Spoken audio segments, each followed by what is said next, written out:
नमस्कार, आदाब, सत श्री अकाल, जय हिंद दोस्तों। आई होप कि आप लोग बहुत ही अच्छे से होंगे और पढ़ाई भी आपका बहुत अच्छे से चल रहा होगा। चलिए, जैसा कि जानते हैं कि हम लोग क्लास 10 का एक सीरीज स्टार्ट किए थे हिस्ट्री एंड सिविक्स का, जिसका हम पार्ट 1 आप लोग को पहले से ही अपलोड कर दिए थे। तो आज हम लोग पार्ट 2 स्टार्ट करेंगे इंडियन पार्लियामेंट का। ठीक है, तो चलिए देर ना करते हुए हम लोग डायरेक्ट चलते हैं सीधे पढ़ाई पे। चलिए, यूनियन पार्लियामेंट में हम लोग पढ़ रहे थे। आज हम लोग जो पढ़ने वाले हैं बेसिकली लोकसभा के बारे में। यहाँ पर हम लोग क्या करने वाले हैं, पढ़ने वाले हैं। तो आज हम लोग लोकसभा के बारे में स्टार्ट करते हैं सबसे पहले यहाँ से। चलिए, तो लोकसभा के बारे में हम लोग बात करेंगे कि लोकसभा क्या है, कैसे है ना। तो लोकसभा के बारे में हम लोग आज स्टार्ट करते हैं। द लोकसभा मेन कॉन्स्टिट्यूंट, यदि बात करें हम लोग कि पार्लियामेंट में, तो पार्लियामेंट तीन चीज से मिलकर बनता है। तीन चीज से मिलकर, प्रेसिडेंट, लोकसभा और राज्यसभा, इसमें यही चीज बोला गया है। ठीक है, एक बार बात कर लेते हैं यहाँ पर। तो इंडियन पार्लियामेंट में बोलता है कि parliament consist of the president and the two house of known as the house of the people, rename later of the Lok Sabha. यानी क्या बोला गया है, एक बार बात कर लेते हैं कि पार्लियामेंट तीन चीज से मिलकर बना है बाबू, है ना। और इसमें बोलता है कि एक तो है प्रेसिडेंट साहब और दूसरा है टू हाउस, दो हाउस है, लोकसभा और राज्यसभा। बोलता है कि हाउस ऑफ द पीपल, इसी को मतलब आगे चलकर क्या नाम दिया गया है, लोकसभा नाम दिया गया है। और काउंसिल ऑफ द स्टेट, और इसी काउंसिल ऑफ द स्टेट का दोबारा नाम क्या चेंज हो गया है, इसका नाम चेंज हो गया है राज्यसभा। बोले ठीक है। The union parliament is this uncomplete without the president. आप इसमें आगे पढ़ेंगे तो इसमें लिखा गया है कि प्रेसिडेंट जो है ना, प्रेसिडेंट, यदि बात करें पार्लियामेंट में तो प्रेसिडेंट का, और प्रेसिडेंट को दरकिनार करके आप आगे नहीं बढ़ सकते हैं। इनकम्प्लीट मतलब जो है मीनिंग है इनका, ठीक है, विदाउट द प्रेसिडेंट। यहां लिखा है कि parliament is then incomplete, parliament incomplete है प्रेसिडेंट के बिना। आप बोलेंगे सर ऐसा क्यों? देखिए, यहां पर बोला गया है कि प्रेसिडेंट सदन में बैठते नहीं है। यहां पे लिखा गया the president does not sit in the parliament. भैया बैठते भी नहीं है, इसके बावजूद भी इनकम्प्लीट है। देखिए, प्रेसिडेंट के और भी बहुत सारे काम होता है। सबसे पहले काम तो यहाँ पर देखिए, यहाँ पे लिखा है कि पार्लियामेंट में can not become a law without the president assign. मतलब कहने का मतलब क्या है कि पार्लियामेंट में बिना राष्ट्रपति के साइन के तो कोई लॉ ही नहीं बन सकते हैं, नियम कानून ही नहीं बन सकते हैं। और दूसरी बात भाई, पार्लियामेंट में क्या करते हैं, जो राष्ट्रपति साहब होते हैं, यदि आप यहाँ पर देख पा रहे होंगे तो राष्ट्रपति साहब जो होते हैं ना, राष्ट्रपति साहब क्या करते हैं अपने सेशन में, यहाँ पर क्या करते हैं, एड्रेस कर, मतलब जो है, बट ही में address either house, both house and may send the message. यानी कहने का मतलब उन्हें एड्रेस करने का अधिकार है और उन्हें मैसेज भेजने का अधिकार है। भले पार्लियामेंट में नहीं भेजते हैं, लेकिन वो क्या करते हैं, वो क्या करते हैं, एड्रेस देते हैं। ये क्या करते हैं, एड्रेस भी देने का काम करते हैं, ठीक है। और साथ ही साथ क्या करते हैं, मैसेज भी, ठीक है, मैसेज भी देने का काम करते हैं। लेकिन वो क्या नहीं कर सकते, अच्छा, कोई भी लॉ जो है उनके बिना साइन का क्या नहीं हो सकता, कानून नहीं बन सकता। तो इतनी सी बात आपको समझ में आ गया होगा, इतना ही चीज यहाँ पर बोला गया है। चलिए, अब हम लोग थोड़ा सा term and duration of the house की बात कर लेते हैं। देखिए, लोकसभा का यदि टर्म एंड ड्यूरेशन की बात करें तो आप जानते हैं कि टर्म एंड ड्यूरेशन में लोकसभा का कार्यकाल कितना होता है, लोकसभा का कार्यकाल होता है मात्र 5 साल। ड्यूरेशन कितना होता है, ओनली 5 ईयर्स ही होता है। यहाँ पर देख लीजिए, ओनली 5 ईयर्स, ठीक है। लेकिन बोलता है कि 5 साल से पहले आप इसको डिसॉल्व नहीं कर सकते हैं। लेकिन मान के चलिए कि कभी इमरजेंसी के टाइम, इमरजेंसी के टाइम में 1 साल के लिए लोकसभा का टाइम ड्यूरेशन बढ़ाया गया था, ठीक है। इमरजेंसी के टाइम जो है इसका जो है मतलब एक्सटेंड किया जाता है, वो भी पार्लियामेंट के द्वारा, ठीक है। आगे क्या बोलता है यहाँ पर, ये भी देख लेते हैं। But this is the extension shall is the no case be more than the year. यानी 1 साल से ये ज्यादा नहीं बढ़ सकता है, ये चीज बताया। वैसे तो लोकसभा का कार्यकाल कितना हमने बताया आपको कि 5 साल ही होता है, 5 साल ही होता है। लेकिन 5 साल के अलावा जो है वो जो है 5 साल के अलावा भी आप हो सकता है, लेकिन इमरजेंसी के दौरान, और वो भी 1 साल के लिए बढ़ेगा। और ऐसा कब हुआ था सर, ऐसा हुआ है अभी तक? तो हाँ, हुआ है एक बार। यहाँ पर लिखा भी है the term of the 5th Lok Sabha. ऐसा 5th लोकसभा के टाइम में हुआ था, जब आप यहाँ देखिए, यहाँ पर लिखा भी है कि जब 18 मार्च 1976 को इसका समय खत्म हो गया था। 5th लोकसभा का बता रहे हैं कि 18 मार्च 1976 को इसका टाइम ड्यूरेशन भाई साहब खत्म हो गया था। बोले ठीक है, लेकिन इसको 1 साल के लिए बढ़ाया गया और क्या हो गया, 18 मार्च 1977। इतनी सी बात समझ में है आपको? बस यही चीज यहाँ पर बोला गया है।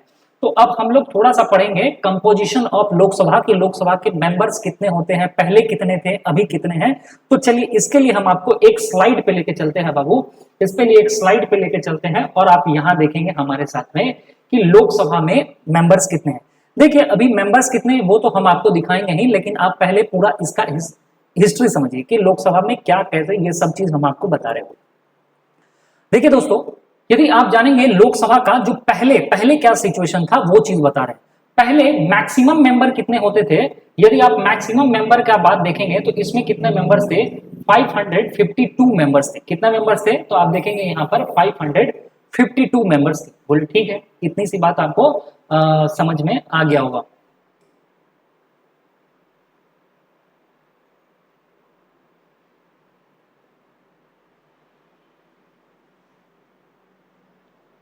तो अब यहां तक एक चीज समझ में आ गया होगा कि यहाँ पर पार्लियामेंट में कितने मेंबर्स थे, पहले पहले की बता रहे 552 मेंबर्स थे। बोले ठीक है साहब।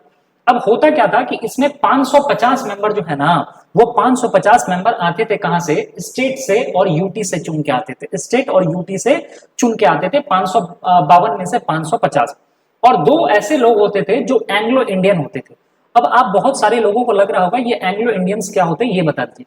देखिए जब भारत आजाद नहीं हुआ था तो आजादी से पहले ही यहाँ पर क्या हुए थे, बहुत सारे ब्रिटेन या बहुत सारे अलग अलग देश थे, आदमी यहाँ पर आके रह रहे थे, आजादी से पहले की कहानी। लेकिन अब होता क्या है कि वही लोग जब अब यहाँ पर रह गए तो यहीं पर अच्छा लगने लगा, उसके जो है बहुत सारे और जो मतलब उनके बच्चे लोग भी होते गए और उन्हें यहीं पर अच्छा लगने लगा, और ये लोग जो है यहीं पर रहना पसंद करते हैं। तो आगे चलकर इनको भी क्या कर दिया जाता है, हमारे लोकसभा में अधिकार दिया जाता है। तो ये बेसिकली वही लोग हैं एंग्लो इंडियंस। तो इतनी सी बात आपको समझ में आए कि 550 लोग में जो स्टेट एंड यूटी से चुन के आते थे और दो लोग एंग्लो इंडियंस, ये पहले की बात, ये मैक्सिमम लोगों का। और इस 550 में भी आप यहाँ पर देखेंगे तो 530 लोग जो थे वो स्टेट से आते थे बेटा, और 20 लोग कहाँ से आते थे, वो यूटी से चुन के आते थे। इतनी सी बात आपको समझ में आ गया होगा। और यहाँ पर वही चीज लिखा गया है एंग्लो इंडियंस के बारे में। लेकिन यहाँ पर एक चीज और हम बता दें कि 104 संविधान संशोधन हुआ था इंडियन में, इंडियन कॉन्स्टिट्यूशन अमेंडमेंट हुआ था 104 में। अब इसमें क्या हुआ कि ये दो एंग्लो इंडियन को भाई साहब हटा दिया गया, दो एंग्लो इंडियंस को क्या कर दिया गया, हटा दिया गया। अब इस दो एंग्लो इंडियंस को हटा देने के बाद क्या होता है कि अब यहाँ पर मेंबर कितने हो जाएंगे, 550, क्योंकि दो तो हट गया। अब इस 550 मेंबर्स में ही क्या चुनना था, राज्य और केंद्र शासित मतलब प्रदेश से चुनकर आएंगे। अब थोड़ा सा ये देखिए, ये तो मैक्सिमम बता रहे हैं। अब बोलेंगे सर ये मैक्सिमम क्या है और अभी का करंट का क्या है। देखिए आप ऐसा समझिए कि जब आप एडमिशन लेने जाते हैं किसी स्कूल में, तो आप क्या देखते हैं कि स्कूल के एडमिशन के टाइम में सीट कितना रहता है, सीट है मान लीजिए 50 सीट है मैक्सिमम, है ना। और उस मैक्सिमम सीट में आपको 30 सीट पे क्या करना है, एडमिशन हुआ, 20 सीट अभी भी खाली रह गया, है ना। तो आपसे पूछेंगे अभी स्कूल में क्या है, किस डाटा पे काम हो रहा है, तो आप 30 सीट पे ही बात करेंगे। आप इतनी सी बात समझ में आ गया कि मैक्सिमम, ये मैक्सिमम से मैक्सिमम हो सकते हैं, लेकिन अभी तक इस पे हुआ नहीं है। तो अभी सर करंट में बताइए कितना सीट है। यदि आप करंट में जाएंगे तो आप यहां पर देखेंगे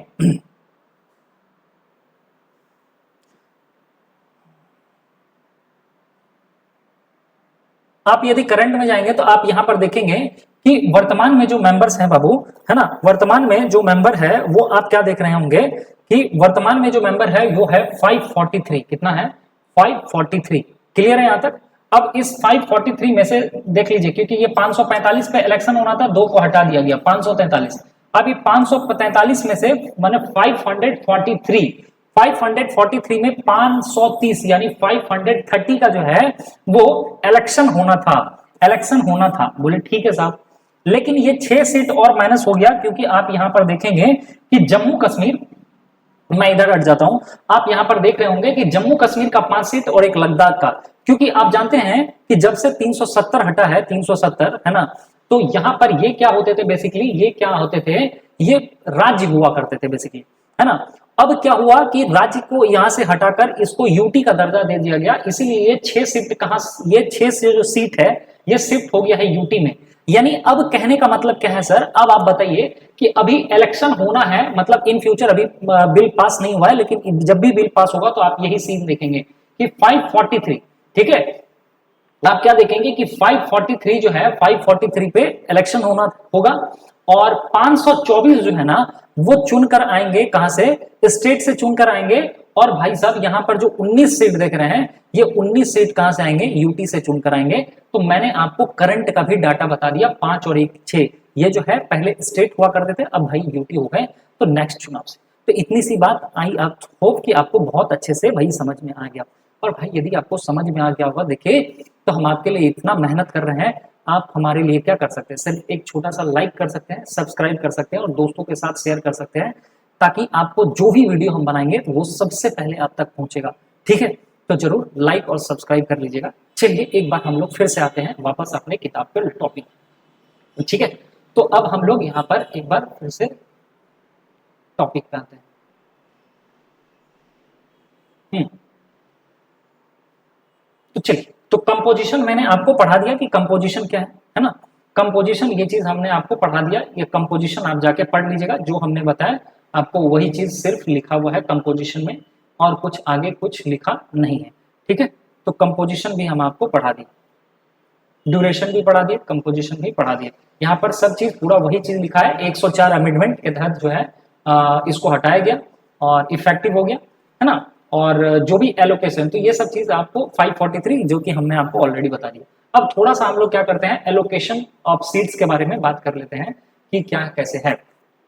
यदि आप एलोकेशन ऑफ सीट्स के बारे में देखेंगे तो यहाँ लिखा है यहाँ पर कि various seats regularly on to the population. देखिए कितने सीट किसको मिले हैं, ये डिसाइड कैसे होगा सर, है ना, ये डिसाइड कैसे होगा। ठीक है, ये डिसाइड कैसे होगा कि कितने सीट है, तो ये डिसाइड होगा पॉपुलेशन के बेसिस पे, किसको कितना सीट मिला है, किस स्टेट को कितना सीट मिला है, ये पॉपुलेशन के अकॉर्डिंग है। अब आप कहेंगे कि पॉपुलेशन के अकॉर्डिंग, आप ऐसे समझिए साहब कि मान लीजिए कि किसी एरिया में आप गए हैं डिस्ट्रीब्यूशन करने के लिए, तो जहां ज्यादा पॉपुलेशन होगा आप ज्यादा डिस्ट्रीब्यूशन करेंगे, जहां कम होगा वहां कम करेंगे डिस्ट्रीब्यूशन। तो आप ऐसे ही समझिए कि किस राज्य को कितना सीट मिलेगा लोकसभा का, ये डिसाइड करता है उसके पॉपुलेशन पे। और यदि भारत में बात करेंगे तो सबसे ज्यादा सीट किसको मिला है, तो ये मिला है उत्तर प्रदेश को। आपके किताब में लिखा है, यहाँ पर देख लीजिए, उत्तर प्रदेश लोकसभा का सबसे ज्यादा सीट कहाँ है, 80 मेंबर्स है ना, ये आपका यूपी में है। उसके बाद फिर आप देखिए महाराष्ट्र में भी है 48, है ना, तेलंगाना में भी इस तरह से, तो ये चीज भी है 2017 में, जो कि मतलब यहाँ पर 2014 में, सॉरी, ये एक अलग राज्य बने थे, तो इसमें 17 मेंबर है। तो बस बाकी इतना ही चीज यहाँ पर बोला गया है कि यहाँ पर सीट जो है पॉपुलेशन के अकॉर्डिंग मिलेगा। आप कमेंट करके बताइएगा कि बिहार और झारखंड में लोकसभा के कितने सीट है। चलिए आगे बढ़ जाए। अब यहाँ पर रिजर्वेशन ऑफ सीट्स की बात भी की गई है। देखिए इस स्लाइड में यहां से आप यहां तक पढ़ेंगे, इसके लिए हम आपको एक स्लाइड पे फिर से लेकर चलते हैं। यहाँ पर ऐसा बोला गया है कि आप जिस तरह से स्कूल में या फिर कोई कॉलेज में चले जाएंगे एडमिशन करवाने के लिए, तो हर जगह पर रिजर्वेशन रहता है। रिजर्वेशन मतलब होता है कि आपको वो सीट रिजर्व है, ठीक है साहब। वो रिजर्व है, वो किसके लिए है, एससी और एसटी के लिए। भारत में संविधान में, भारत के संविधान में अनुसूचित जाति और अनुसूचित जनजातियों के लिए भी क्या किया गया है, सीट रिजर्व कर दिया गया है। यानी उस वो सीट पे सिर्फ एससी एसटी ही लोकसभा में आएंगे। अब सर कितने हैं एससी एसटी के मतलब मेंबर्स, वो चीज भी हम आपको बता देते हैं एक स्लाइड के माध्यम से। यहाँ पर आप आएंगे तो हम आपको एक पिक्चर्स भी है मेरे पास में, वो भी हम आपको दिखा देते हैं। यहाँ पर आई होप कि आपको पिक्चर्स दिख रहा होगा, मैं इसको थोड़ा सा जूम भी कर देता हूं, है ना, ताकि आपको दिखेगा। यहाँ पर आपको ये पिक्चर्स दिख रहा होगा साहब, ठीक है, आपको ये पिक्चर्स दिख रहा होगा कि यहाँ पर एससी के लिए कितना सीट है साहब। एससी के लिए 84 सीट है, करंट का डाटा मैं बता रहा हूं, और एसटी का कितना सीट है, 47, अभी करंट का बता रहा हूं। ठीक है, तो ये याद रखिएगा कि पार्लियामेंट में जो है ना, पार्लियामेंट में 84 जो है एससी के लिए है और एसटी के लिए क्या है, 47 सीट्स को रिजर्व किया गया है। यानी आप टोटल यदि ऐड कर लोगे तो 84 यहां हो गया और 47 यहां हो गया, ठीक है। और यहां पर हो जाता है 1 और 8 1 9 1 10 3 13, यानी 131 सीट जो है, ठीक है, 131 सीट लगभग जो है 543 यानी 543 में लगभग ये सीट क्या है, रिजर्व है, रिजर्व। इस पे सिर्फ एससी एसटी के ही क्या कर सकते हैं, मेंबर्स आ सकते हैं लोकसभा में चुन के, ठीक है। इस सीट पे जनरल से कोई भी नहीं लड़ेगा चुनाव। चलिए आगे बढ़ जाते हैं, ठीक है, ये चीज भी हमने आपको बता दिया। अब थोड़ा सा हम लोग क्या करते हैं, आगे बढ़ जाते हैं, यहाँ पर आ जाते हैं। तो ये चीज भी हम आपने बता दिया आपको, रिजर्वेशन ऑफ सीट्स, ये आप पढ़ लीजिएगा अपने बुक से, ये चीज आपको समझ में आ जाएगा। अब यूनिवर्सल एडल्ट फ्रेंचाइजीज तो आप जानते ही होंगे, इसका मतलब होता है कि जो भी व्यक्ति जो है 18 साल से मतलब जो है क्रॉस कर गए हैं, 18 साल से उम्र के पार कर गए हैं, वो व्यक्ति को क्या करने का अधिकार है, वोट डालने का अधिकार है। ठीक है, तो यहां पर देख लीजिए लिखा गया है कि एवरी पर्सन, है ना, every person whose has to attend, है ना, the age of the 18 years, ठीक है, तो वो क्या करेंगे, उन्हें प्रोवाइड किया जाता है, ठीक है, जो है मतलब वोट डालने का, है ना, he is not otherwise to the disqualifies, यानी उनका उम्र यदि 18 साल नहीं है तो वो डिस्क्वालीफाई माने जाएंगे, उनको वोट डालने का राइट्स नहीं होगा। ठीक है, इसीलिए अपना मतदान जो है सोच समझ कर करें। आप 18 साल के हो चुके हैं, आप एक एडल्ट हो चुके हैं, बस सही जगह मतदान कीजिए साहब। अब आगे बढ़ जाते हैं, यहाँ तक, यहाँ चीज भी हम बता दिए। अब थोड़ा सा पार्लियामेंट का कॉन्स्टिट्यूशन का भी, ये चीज तो हम आपको बता दिए, 543 मेंबर्स होते हैं और सिंगल मेंबर कॉन्स्टिट्यूशन के होते हैं। ठीक है, और हाँ, यहाँ पर एक चीज बोला गया है, आप देख लीजिए, यहाँ पर आपके बुक में लिखा है कि जो भी व्यक्ति आएंगे, भाई साहब लिखा है largest number of the votes, जो भी कैंडिडेट जो है, यहाँ पर लिखा है कि जो भी कैंडिडेट यहाँ पर ज्यादा वोट लेके आएंगे ना, लार्जेस्ट वोट लेके आएंगे, वो विजेता होंगे। लेकिन इससे ये फर्क नहीं पड़ता है साहब, यहाँ लिखा है देखिए, the candidate obtaining the largest number of the vote, लेकिन इससे ये फर्क नहीं पड़ता है कि वो परसेंटेज में कितना वोट ला रहे हैं, यानी वो 10% लाए 20% लाए, फर्क नहीं पड़ता हमारे संविधान में, जो सबसे ज्यादा सीट लाएगा वो विजेता होगा, ये चीज यहाँ पर बोला गया है। तो क्लियर है यहाँ तक, ये चीज भी हम आपको समझा दी, यहाँ तक में हम आपको समझा। चलिए अब थोड़ा सा हम लोग क्या करते हैं, आगे बढ़ जाते हैं। हाँ, अब यहां पर आ जाइए भाई, क्वालिफिकेशन ऑफ मेंबर के लिए आप जानते ही होंगे, क्वालिफिकेशन ऑफ मेंबर के लिए कि यहाँ पर क्या चीज क्वालिफिकेशन की बात की गई है। आप थोड़ा सा यहाँ पर आ जाओ। क्वालिफिकेशन ऑफ मेंबर के लिए आप जानते हैं कि भारत के लिए क्या होना चाहिए, आप भारत के नागरिक होना चाहिए, 25 साल होना चाहिए, और should be the register of vote, मतलब आपका जो है ना रजिस्टर में, जहां पर आप किसी भारत में संविधान में जिस भी आप क्षेत्र से बिलोंग करते होंगे, तो आपका वोटर लिस्ट में आपका नाम होना चाहिए। ये बेसिकली लोकसभा के मेंबर का क्या है, क्वालिफिकेशन है ना, तो ये चीज भी हम आपको बता दिए, क्लियर है। और यहाँ पर लिखा भी है लोकसभा मेंबर का qualification, citizen of the India, और 25 साल होना चाहिए, रजिस्टर्ड वोटर में आपका होना चाहिए, और no disqualification under the constitution, संविधान के तहत जो है आप अयोग्य नहीं होना चाहिए, और यदि ऐसा होंगे तब आपको डिस्क्वालीफाई कर दिया जाएगा। अच्छा, लगे हाथ हम आपको ये भी बता देते हैं कि लोकसभा के मेंबर को किस आधार पर डिस्क्वालीफाई किया जाता है। डिस्क्वालीफाई, यदि सबसे पहले बोलता है कि holding office on the profit, यदि आप जो है किसी लाभ के पद पे होंगे ना, तो आपको डिस्क्वालीफाई माना जाएगा, उस आधार पे आपको लोकसभा का मेंबरशिप जो है उस आधार पर लोकसभा के मेंबरशिप से आपको हटा दिया जाएगा। अब आप कहेंगे कि सर ऑफिस का मतलब जो है प्रॉफिट ऑफ ऑफिस कब माना जाएगा ऑफिस ऑफ प्रॉफिट, तो मान लीजिए कि आप, कहने का मतलब क्या है कि आप लाभ के पद पे होंगे, यानी सरकारी पद पे आप होंगे, मान लीजिए सरकारी नौकरी में हैं, तो आपको वो सरकारी नौकरी छोड़ना पड़ेगा। यदि आप लोकसभा के मेंबर्स बनना चाहते हैं तो आपको क्या करना पड़ेगा, वो नौकरी छोड़ना पड़ेगा, या आप गवर्नमेंट एम्प्लॉय हैं कहीं पे भी किसी भी जगह पर, और इसके अलावा भी जहां भी आप जहां से आपको इनकम आ रहा होगा एज ए गवर्नमेंट से, लेकिन है ना, ऐसा नहीं कि प्राइवेट में आप हैं तो आपको छोड़ना पड़ेगा, नहीं, ये चीज नहीं बोला गया सरकार के नजर। ठीक है, और दूसरा बोलता है अनसाउंड माइंड, मतलब होता है कि अस्वस्थ दिमाग, यदि आप दिमागी तौर से आप मतलब अच्छे नहीं है, दिमागी तौर से आप डिस्टर्ब है, तो इस कंडीशन में भी लोकसभा के मेंबर आप नहीं बन सकते हैं, डिस्क्वालीफाई माना जाएगा। और साथ ही साथ बोलता है कि यहाँ पर अनडिस्चार्ज इंसॉल्वेंट, मतलब होता है कि आपने कहीं से भाई कर्ज लेके रखा है और आप दिवालिया घोषित हो चुके हैं, आपने कर्ज नहीं दिया है, तो इस आधार पर भी डिस्क्वालीफाई माना जाएगा। बाकी और संविधान के तहत जो है, यदि आप डिस्क्वालीफाई माना जाएगा under the constitution of the law, यदि आप संविधान के नजर में आप कुछ अयोग्य घोषित होते हैं तो इस आधार पे ही आपको माना जाएगा। बाकी और कुछ रहा नहीं है, यहाँ पर एक बार और देख लेते हैं।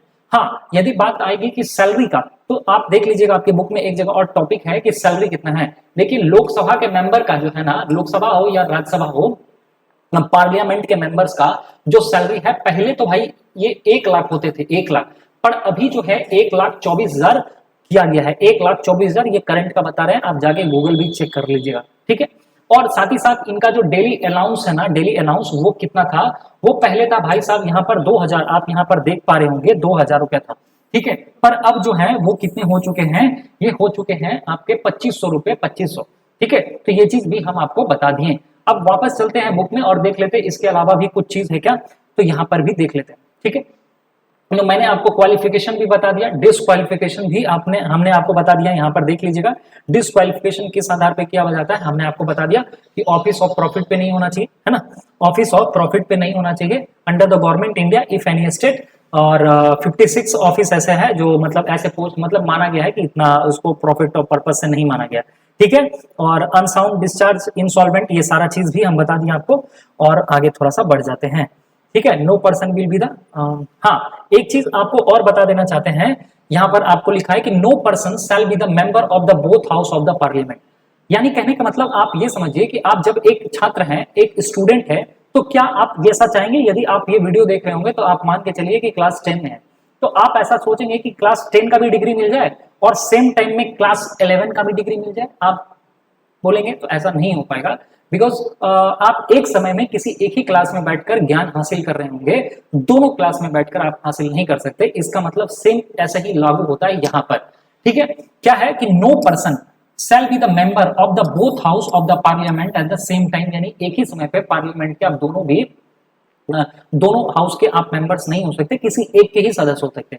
बोले अच्छा अच्छा, मान लीजिए सर कि जिस तरह से स्कूल में हम लोग बदमाशी करते हैं, कुछ मतलब प्रॉब्लम्स क्रिएट करते हैं, तो हमारे पास में क्या होता है, एक प्रिंसिपल मैम होती है या प्रिंसिपल सर होते हैं जो हम लोग को पनिश करने का काम करते हैं, वो डिसाइड करते हैं। उसी तरह से मान लीजिए कि लोकसभा में आप जाके देख लीजिएगा, डिबेट में, लोकसभा या राज्यसभा में जब भी क्या होता है, बहस होता है, तो कभी कभी क्या होता है, इनडिसिप्लिन में वो लोग देखा देखी करते हैं, मतलब इनडिसिप्लिन में रहते हैं, चेयर फेंका फेंकी करने लगते हैं। तो उस कंडीशन में फिर क्या है, देख लीजिए। चलिए, तो बोलता है कि neither can be the person और the member both of the parliament, ये तो हमने आपको बता ही दिया।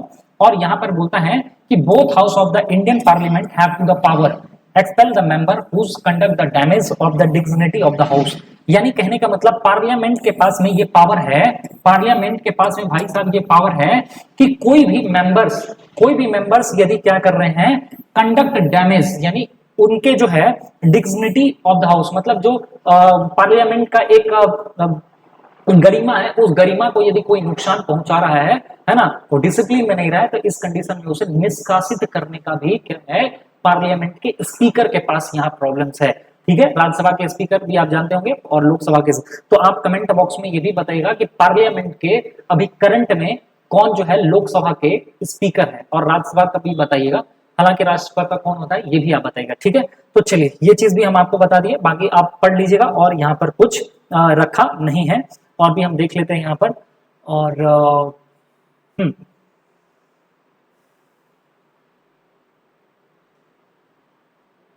चलिए एक चीज और यहाँ पर कोरम के बारे में बता देते हैं। हाँ, यहाँ पर ओथ तो आप जानते ही होंगे, ओथ का मतलब ये होता है शपथ लेना, और कुछ इसमें नहीं बोलता है कि हम संविधान की सच्ची निष्ठा और अच्छे से पालन करेंगे, है ना, ये सब चीज है, ओथ के बारे में आप पढ़ लीजिएगा। सबसे पहले यहाँ पर अब हम लोग पढ़ लेते हैं वेकेशन ऑफ सीट्स, कब माना जाएगा कि सीट खाली है, कब माना जाएगा साहब कि सीट खाली है, ये इंपॉर्टेंट टॉपिक है, इसको थोड़ा सा देख लेते हैं। और कोरम ऑफ द हाउस ये भी देख लेते हैं, क्योंकि इससे बहुत बार सवाल आया है आईसीएसई। देखिए वेकेशन ऑफ सीट्स का मतलब क्या होता है कि मान लीजिए, अब देखिए एक स्टूडेंट है, आप स्कूल छोड़ देंगे मान लीजिए, है ना, तो कब माना जाएगा कि वो आपका सीट खाली हो गया, कब माना जाएगा? तो पहला कंडीशन आप बोलेंगे कि सर एक कंडीशन तब होगा जब कोई छात्र जो है खुद से लिख के दे दे कि हम स्कूल अब छोड़ रहे हैं। ठीक है, तो ये कंडीशन हुआ। या फिर दूसरा कंडीशन ये होगा साहब कि आप बिना बताएं क्लास टीचर को यदि बहुत लगातार कुछ दिनों से अब्सेंट हो रहे हैं, तो ये मान लिया जाएगा कि आपने स्कूल छोड़ दिया। ऐसा ही होता है, तो सेम ऐसा ही यहाँ पर लिखा गया है।